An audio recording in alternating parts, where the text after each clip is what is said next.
Hi, this is Jason, Chief Technical Analyst with ToroAlerts with your weekly market recap for the week ending January 13th. A lot of positive price action in the markets this week and seeing a lot of key charts approaching or even going through some key levels. And so let's dive right into the charts and take a look at what we're seeing this week.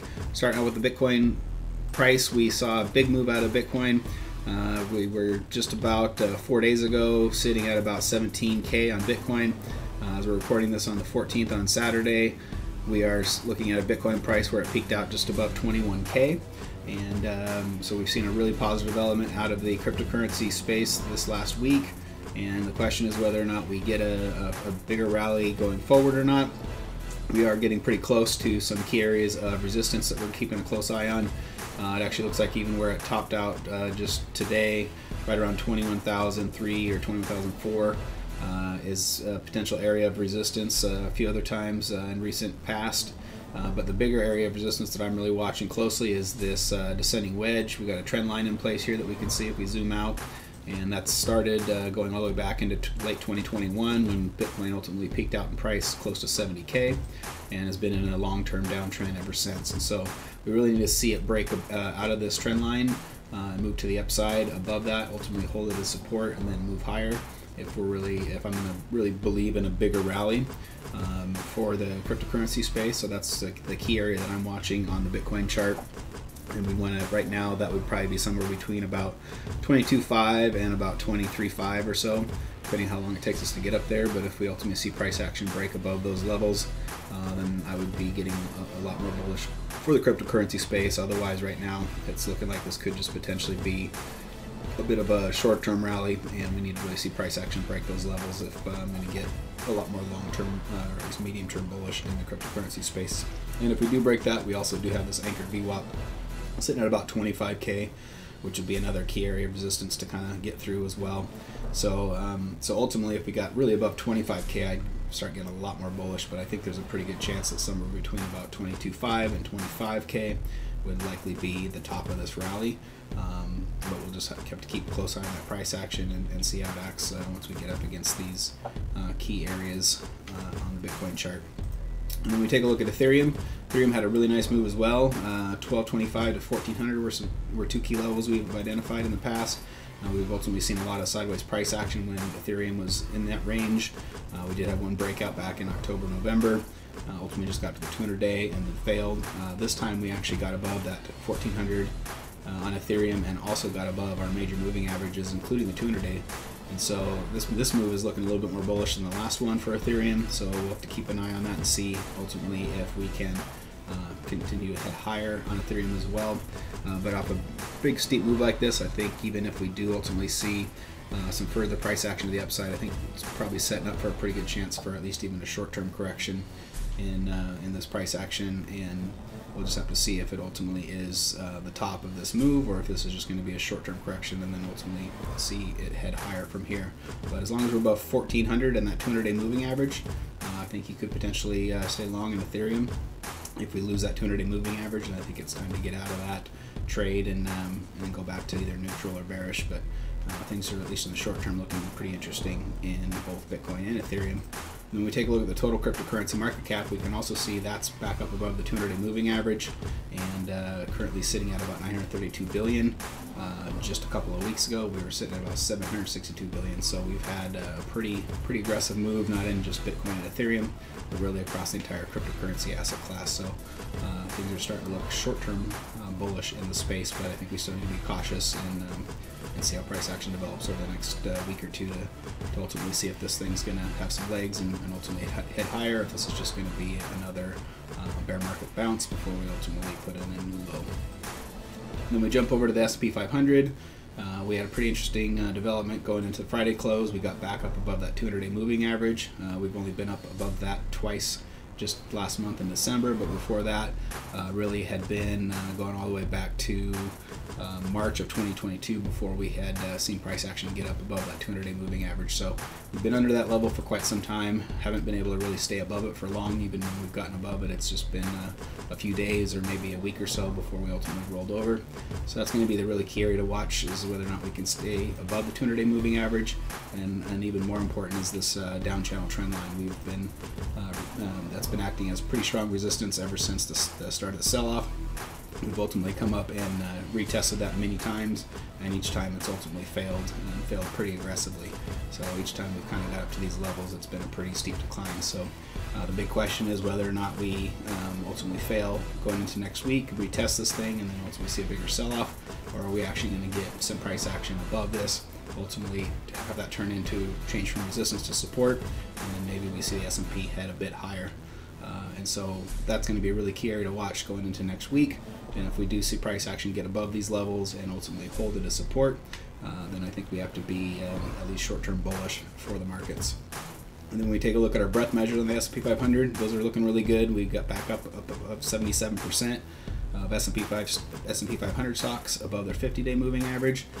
Not too long ago, we were closer down to about 50%, so we've seen a strong move in breadth on the S&P 500 on the 50-day. As well as the 200-day, we're seeing 66% of the stocks above the 200-day moving average now, and we were just around that 50% level not too long ago as well. So breadth measures are looking really strong for the S&P 500 as well. And then when we take a look at the NASDAQ, our triple Qs had a pretty nice move on the NASDAQ as well. However, we are up against some pretty key areas of resistance here. This 280 level is both, or about 281, 282 we'll call it, is both an anchored VWAP and a Fibonacci extension level. So both of those I think are going to potentially be some key areas of resistance to ultimately show that we can get above. If we can, then the next big trend line to test is this down channel trend line for the NASDAQ. Just like the S&P 500, we haven't been above it with any price action that's closed above that trend line. So that'll be a really key area to watch, and if we can see the triple Qs get above that, then I think we have to be at least short-term bullish in the NASDAQ as well. But we do have a couple of pretty major areas of resistance to get through before we get to that level as well. So probably get some good information on the NASDAQ going into next week. And then when we take a look at the Dow Jones Industrial Averages, also had a pretty strong week, and we are up against this Fibonacci extension level. It's been a really key area of resistance. We did hit that back in August of last year, and then ultimately sold off pretty aggressively. And then back in December, when we saw that rally in the S&P 500, we also saw the Dow get actually back up to these levels, and actually get a couple of at least 1 or 2 days where we actually had some price action close above that. And so the big question is whether or not we ultimately hit this level and then roll over again.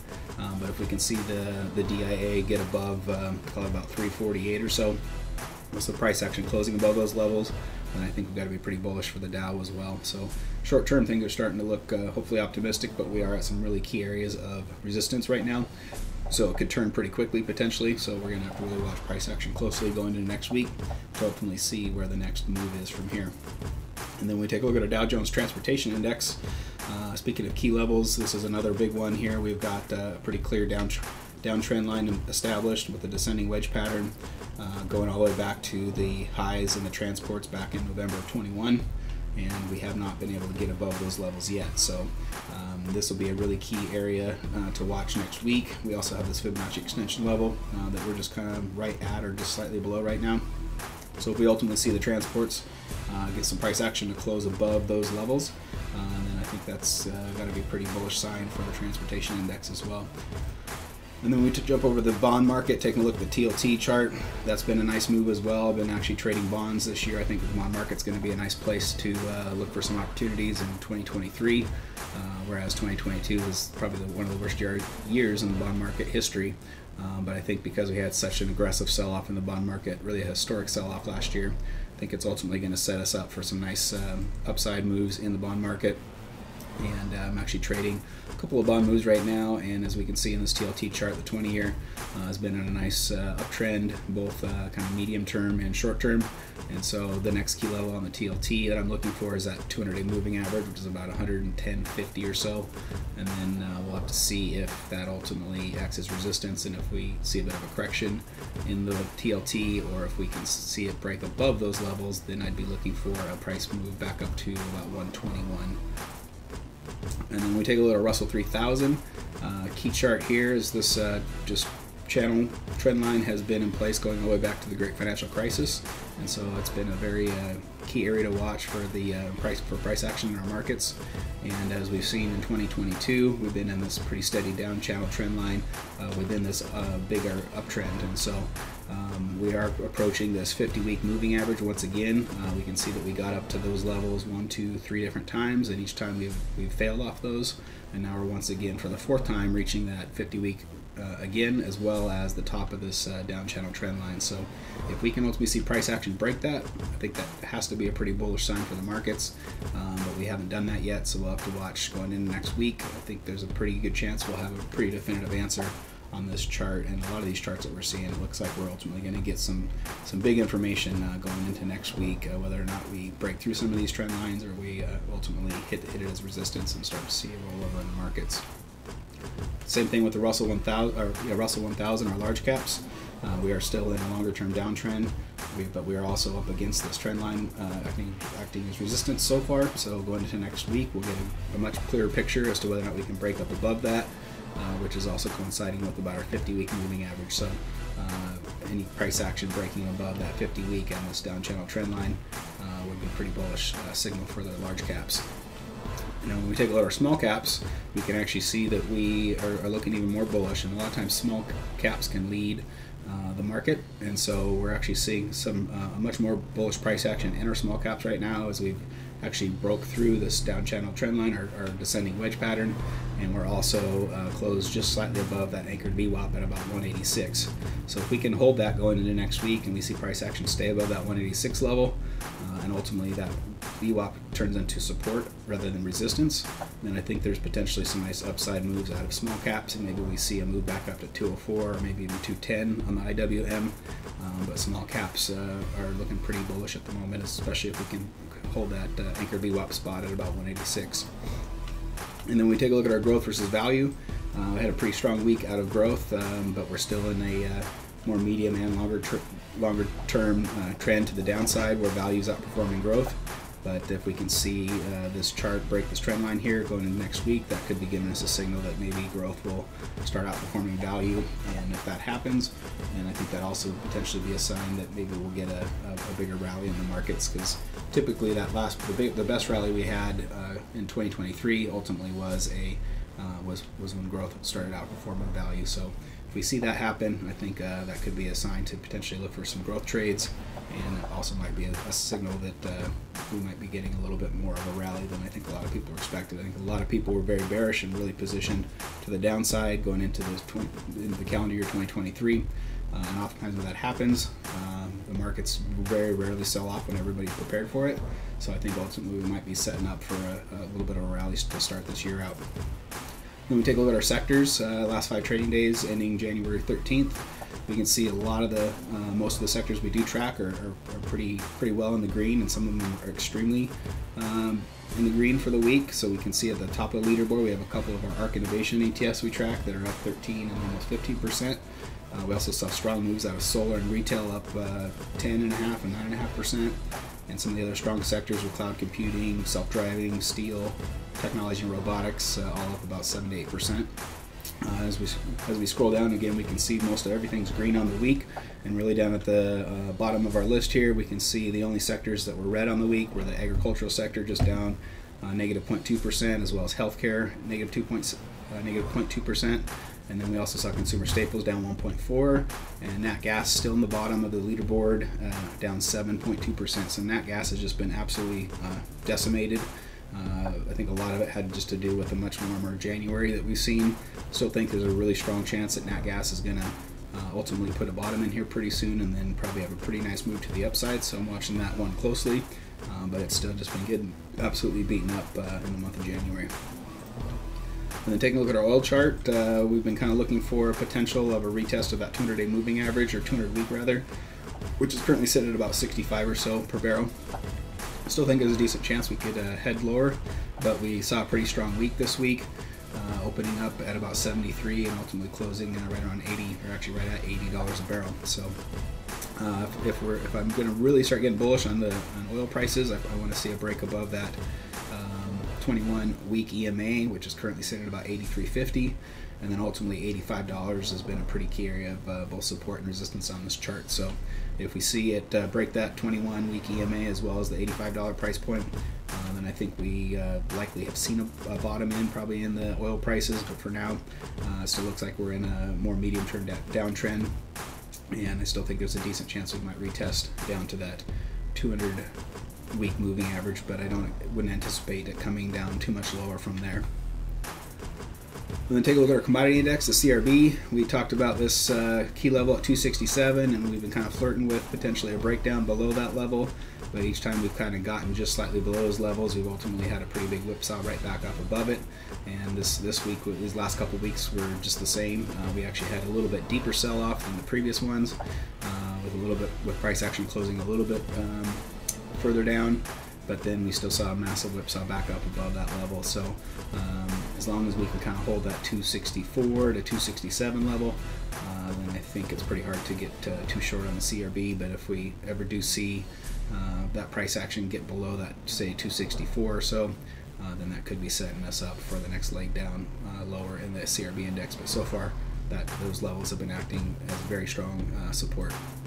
And when we take a look at our global markets, we can see the VEU index is moving pretty aggressively to the upside, so we're starting to see global markets perform really well. And when we jump over to our relative chart, take a look at emerging markets divided by the S&P 500, we can see that even on a relative basis, it's actually, we're seeing emerging markets start to outperform our markets. And so that's definitely a bit of a trend shift. As we can see longer term, we're still on a pretty long-term downtrend, but we also have been down below these levels for most of that time, and so we've gotten above that channel line here.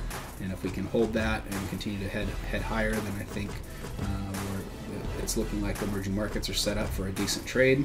And I think a big part of that is we're starting to see the dollar roll over. We're going to get to the dollar chart here in a little bit, and we saw a pretty major trend line break there. So as long as the dollar is not going up and the markets are overall performing well, we're not seeing a big crash in the U.S. markets, then I think we are potentially set up for a decent little rally in emerging markets, at least in the short term.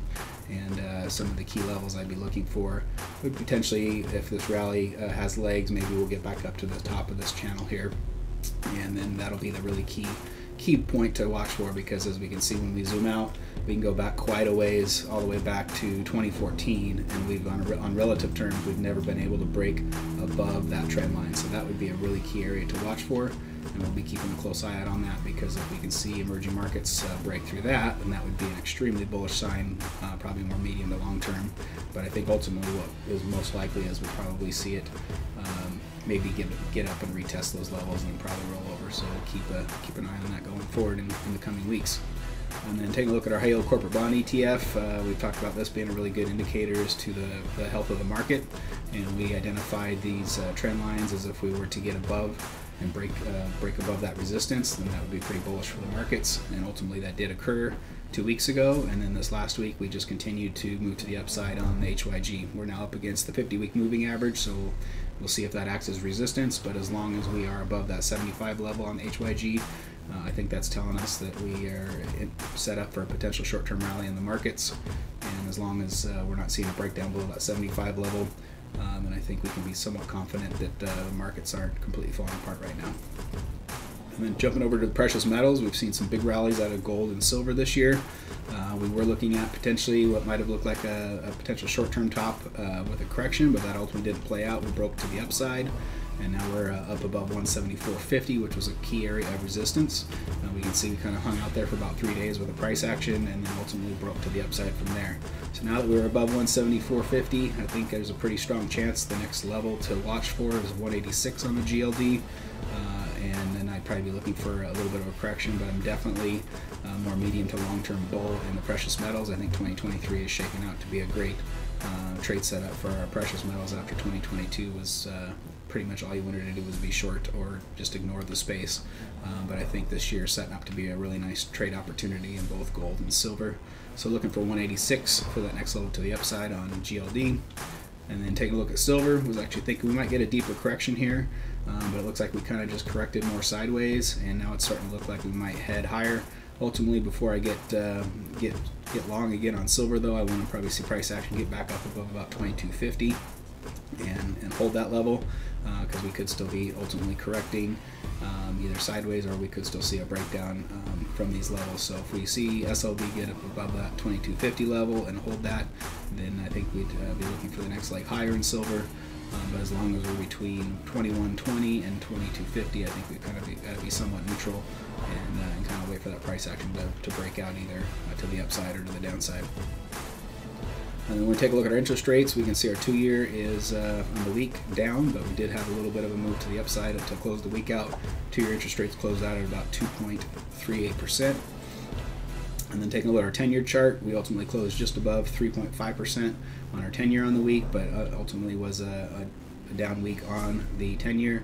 We can also see we're in a pretty steady decline on the 10-year as well, and that's really been helping set up the bond trade. And I think that's still going to likely either head sideways or continue to head lower.